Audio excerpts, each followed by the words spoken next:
Hi there, welcome to Boxing Deep Dive. I'm Lyndon Hosking, and great to have you along for another episode of Dream Fights. This is where we take two fighters from different eras, put them together, break it down, discuss, debate, all the rest of it, and reveal who we think's and why. As always, I'm very happy to have two of the best boxing brains in the business, Grant Tassie Brown and Mike Altamura. How are we, guys? Good, thanks, Lyndon. Mike, all good? Big week for you up I'm, in Brisbane?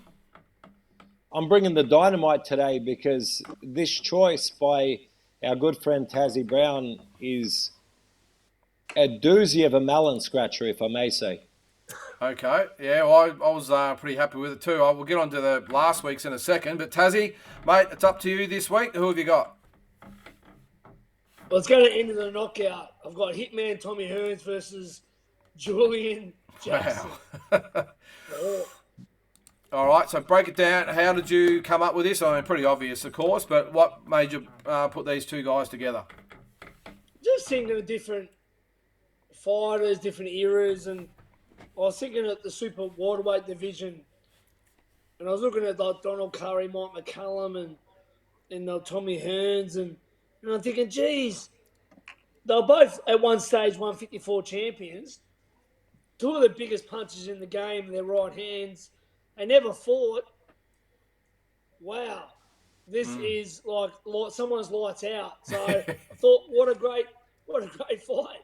All right, no, it is. And Mike, before I let you comment and set us up for what's going to be a great fight, I'm assuming it's at super welterweight, Tassie, not middleweight, even though they both held titles there. Nah, 154. 154. All right. Well, last week's fight was Edwin Valerio and Arturo Gatti. I can't remember who we all. I think we all went for Valerio in the end, didn't we? Yeah. Well, I put it on the Instagram poll, and here are the results. The winner, 55%, Edwin Valerio over Arturo Gatti. Most of the people out there agreed with us, and I've got to say, most of the people that voted surprises me. Yeah, well, yeah, exactly. Because Arturo Gatti being, well, I won't say he's the more modern day fighter, Mike, but he's definitely the more well known amongst the casual fight fans, I suppose. Oh, definitely the more well known. And it's interesting, so I'm not going to sell out my source, but after that graphic was posted, I actually received some fascinating insights into Valero. So I'd actually forgotten that Valero was one of the lead sparring partners in camp for De La Hoya, preparing him for Pacquiao. And Valero kept just essentially diverting to unruly tactics, punching De La Hoya after the bell, clubbing him low, clubbing him in the kidneys. And Nacho Beristain had to remove him from camp because they discovered that Valero had betted a substantial amount of money on Pacquiao defeating De La Hoya. So he had gone in camp intentionally to soften him up. That's the kind of madman that Edwin Valero was. And that's why I think we all picked him with Gatti, because Gatti had the ability to walk through fire, but Valero is probably, just as mad and just as bloodthirsty as Arturo was. Wow. Yeah, it just would have been an explosive fight, wouldn't it? But that's interesting. I actually had, I think it was Arturo Gatti, some sort of fan page or something, comment on. We had a couple of good comments from people saying it was a great choice. I must admit, the Edwin Valerio factor, I thought, well, obviously the hardcore fight fans know who he is, but I was a little bit worried maybe some of the casuals out there didn't. But we had a really good response on the poll, really good feedback. And so we actually had a couple of direct messages saying, hey, great, that's a really, really good fight, guys. And I think, Tassie, this one's going to be the same, I would think, because it's a ripper. Yeah, I mean, look, your casual fight fans, not everyone's going to know probably Julian Jackson, but they all should know Tommy Hearns. But I mean, Julian Jackson, mate, the guy's one of the biggest punches, the best finishes in boxing, knockouts over Terry Norris, and there's so many great fighters he knocked out. Hearns, is a pound for pound great. First boxer to win 4 division titles, the first ever. He's known for his right hand. That right hand, the Motor City Cobra, it knocked out Turan. It hurt. It dropped Leonard a few times. It stunned Hagler. It stunned Benitez. it went up and it gave Virgil Hill problems. It knocked out or beat what's his name? Yeah, Andrews.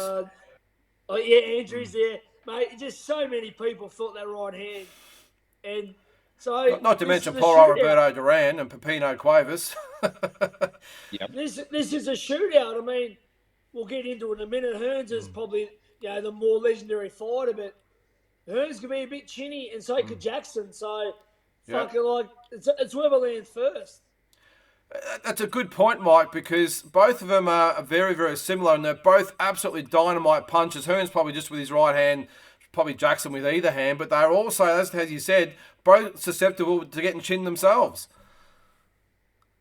Hearn is a much more fluid boxer and better movement, better tactics in terms of can box on the outside, can get the jab moving, can move his head a little bit, whereas Jackson was more of a plotter, decent hand speed, but he needed to march you down and usually walked guys down in straight lines. The one thing we know in this fight is if Hearns throws one flicking left jab and drops it to his waist like he did in the fight we revisited on our classic fights against James Kitchen a while back, he might be staring at the lights. So I think that every single round, Emmanuel Stewart would need to be screaming at him to be defensively sound and to draw Jackson in and to remain alert in the fight. And I think that that's why it's such a great selection by Tassie Brown.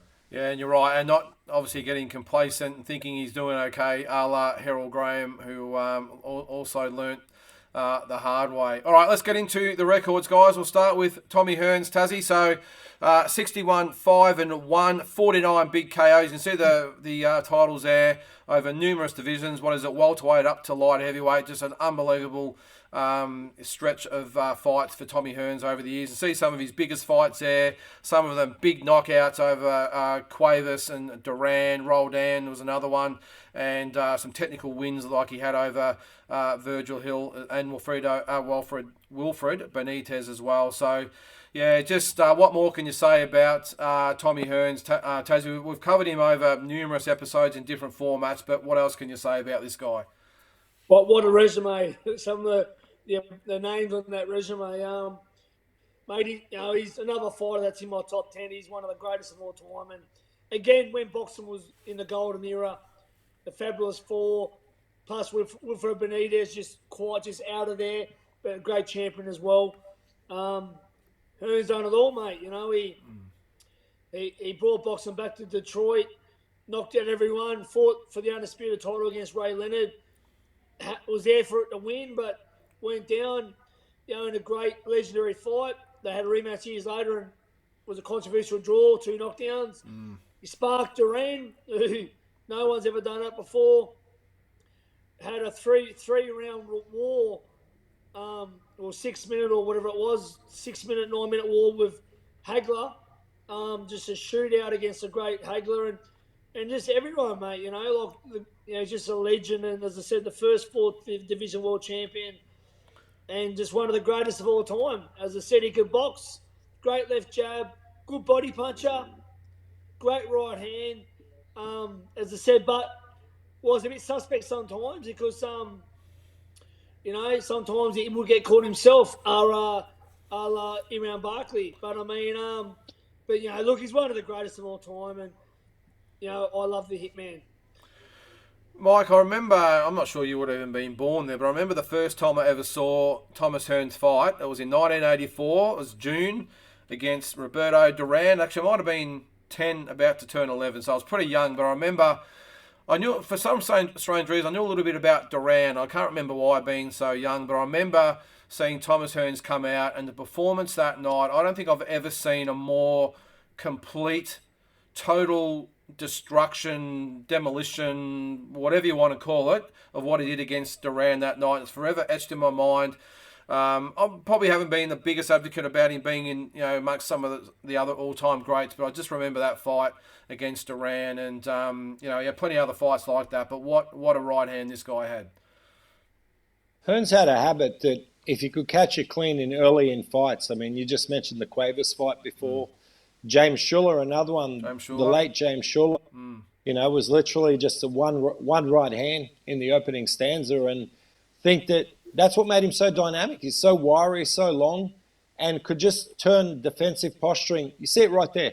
Defensive posturing into a KO shot, seemingly with an effortless kind of array of punches. And that's what made him so exciting and fun to follow. I think that little bit of vulnerability that Hearns had, especially as he ascended in the weights, is what made him a great box office attraction. And of course, here we see the Duran bout. And I know there's been discussions that Duran wasn't at his best, but you know, that kind of right hand hits anyone, they're going to be feeling it. I agree.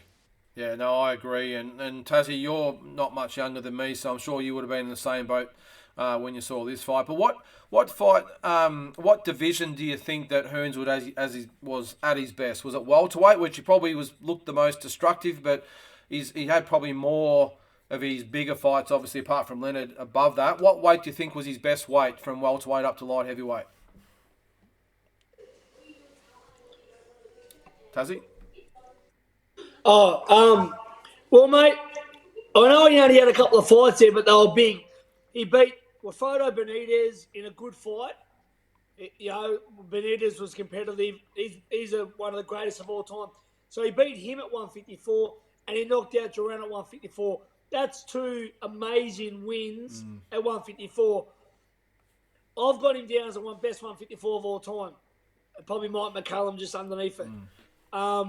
So we could talk about him at waterweight. We could talk about him at middleweight. I think two great wins at 154, even though he wasn't there for a long time. But what incredible two wins. Then Wilfred Benitez, who was still very good, and the great Roberto Duran, who went on and won fights after that knockout loss. So, I mean, yeah, I got Hearns at 154. Mike, what do you think, mate? What weight would you think is Hearns' best? Yeah, Tassie Brown preaching to the choir today. I completely agree. And don't forget as well, Milton McCrory as well, right? Yeah. Was that at 154 too? So, I mean, he was destructive at that weight, and even stepped up to 160. Was destructive of James Schuller, and then just found Hagler. Yeah, and found Hagler just a little bit too strong. And then, of course, had that night against Iran Barkley, well, twice to Barkley, but the one at middleweight where he got tagged in a fight, really, that he had dominated the first few rounds. But I think that 154 best suited him. I think at 47, he was probably holding on to the weight a little too long. I think he was a bit sturdier at 54, but he wasn't at a disadvantage in terms of strength and physicality on the inside that we saw in fights at 160 a little bit with Hagler, with James Kitchen, guys of that ilk. So, yeah, definitely. I think lethal puncher at 54 suited him a little bit better. So explosive, so strong. And I agree with Taz. It's probably not enough of a career fought at that weight where you can definitively say he's got the best legacy at that weight. But it's hard to find anyone historically that you would be confident beats him at 154. Yeah, no, I tend to agree, and and you're right. He only had a brief sort of stint there, but it's like he was too big to be a welterweight, but he was a little bit, maybe not. He's a little bit chinny at middleweight and above. So you're right, super welterweight would have been the ideal. And Mike, we all love Terry Norris at 154, but can you imagine if Hearns nailed Terry at 154? That'd be a good fight. Oh, look, I mean, Terry could be smart enough and adept enough to box in and out and keep Tommy off range and catch him. But, I mean, the way that Troy Waters buckled Terry, if Hearns caught him clean, it's game over. Well, let's check out his opponent. It is, of course, the Hawk, Julian Jackson, 55-6, also with 49 KOs. The two belts there, WBA junior middleweight title in 87, the WBC middleweight title in 1990. Fought some big names there. You can see there, he fought actually Mike McCallum early in his career, but then suffered a bad loss, but then came back, and you can see there, wins over... I think he knocked down Mike McCallum in that fight. Did he, Mike? I can't remember. He buzzed him. Yeah, he buzzed him pretty bad. Didn't knock him down, but he buzzed him pretty bad. But some of these knockouts, Tassie, I mean, that's the Harold Graham one. That's I mean, off its head. Jesus. That's off its head. But it's interesting, isn't it? Because he got stopped by McCallum in 2 rounds, and it was like, just another young kid. I don't think we actually put in perspective what a great performance that was by McCallum to stop him in 2 rounds. And he also iced Terry Norris as well. So, very underrated early in his career.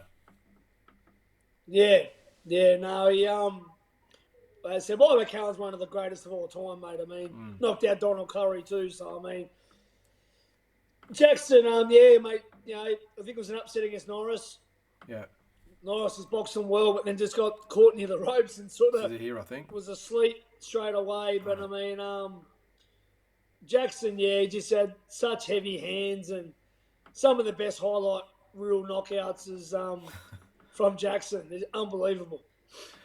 And it's funny, isn't it, Mike? Because, I mean, you watched a lot of the YouTube videos and stuff, and he's just had one highlight reel knockout after the other. And he has actually been described as, pound for pound, the hardest puncher of all time. What do you think about that?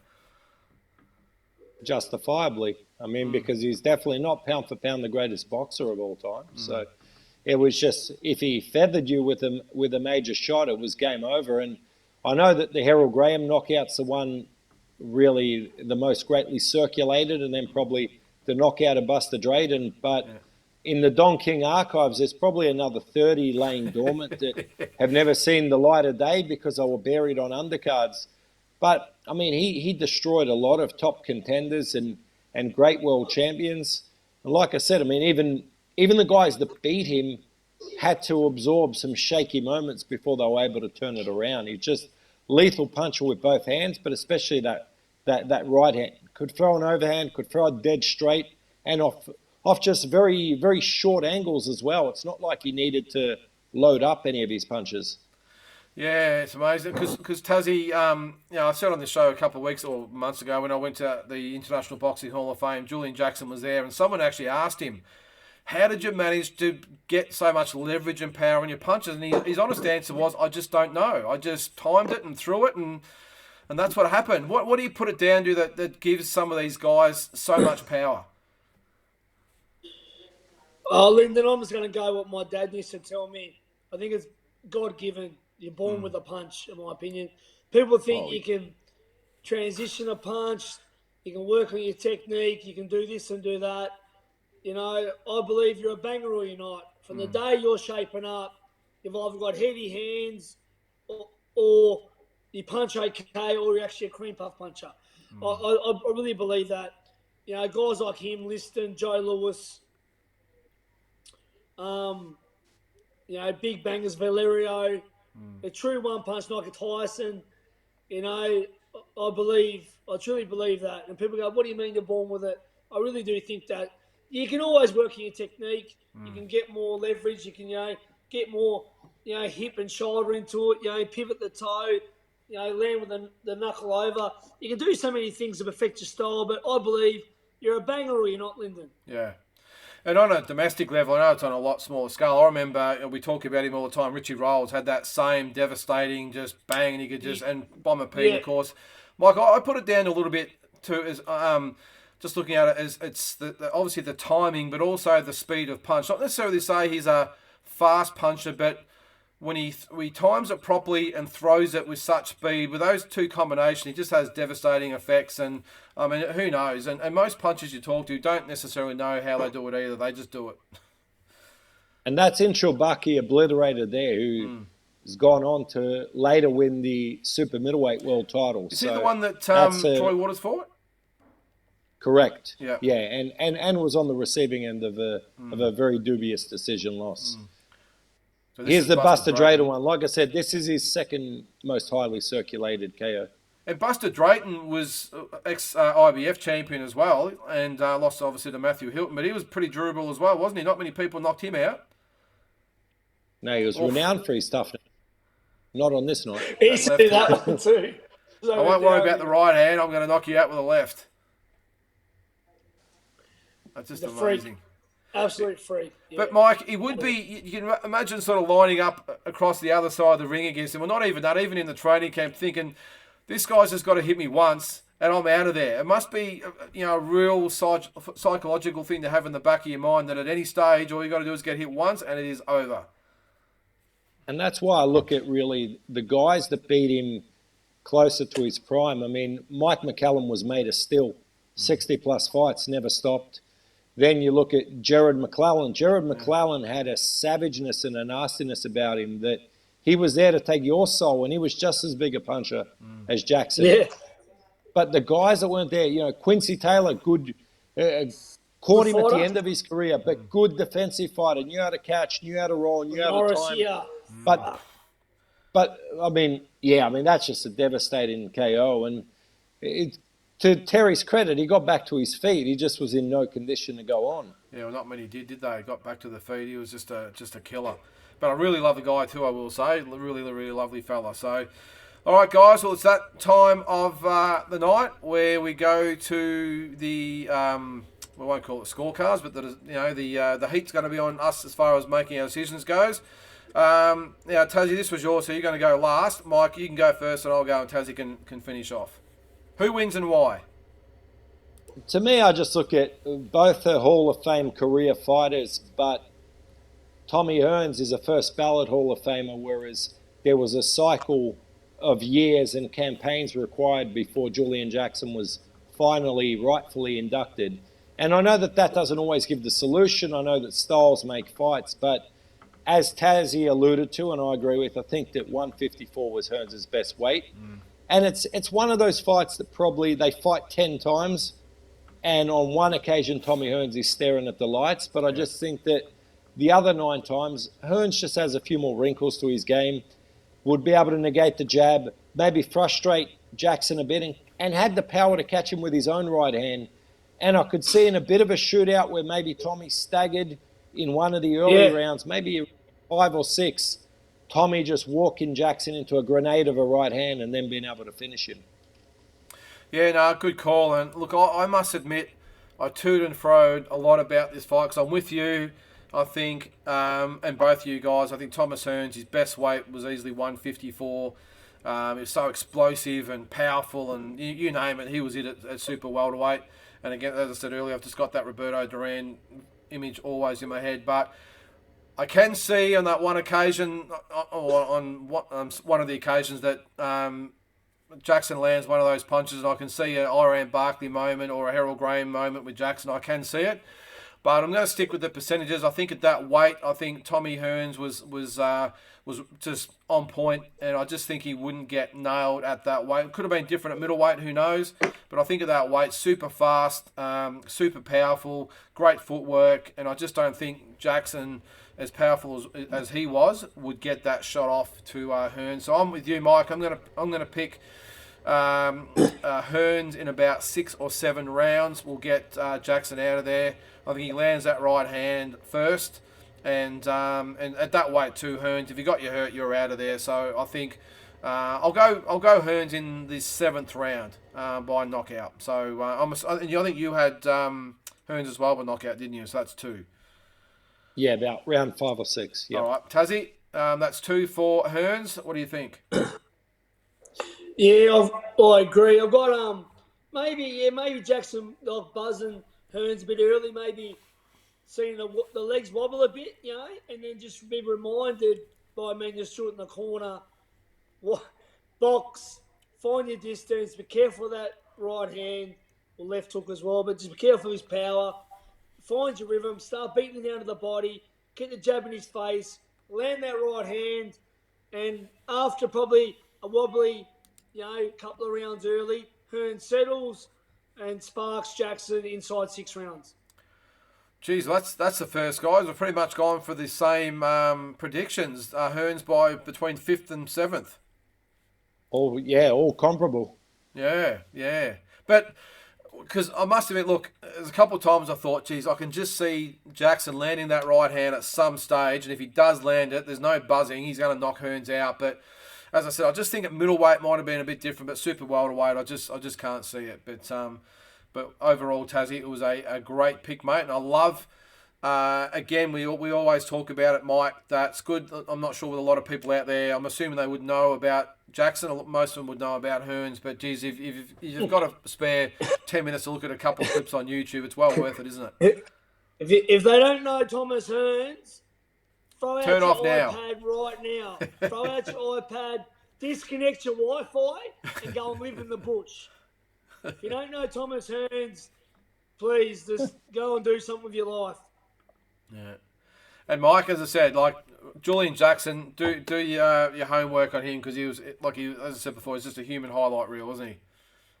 Hey, it'll only take you 5 minutes to watch him obliterate about 30 different fighters. So, yeah, definitely go and, I mean, his highlight reel of, I'm not going to say the lesser known fighters, but of the guys that aren't your mainstream popular professional boxers, his highlights have probably gone the most viral in recent years. Yeah, for sure. Great pick, Tassie. That was a really good one. Mike, we're back to you next week. Have you got an idea yet, or are you going to surprise us? Yeah, I've actually got an interesting one because these are two guys that are known in their eras and were pin-ups in their eras, and it's an odd mix of styles.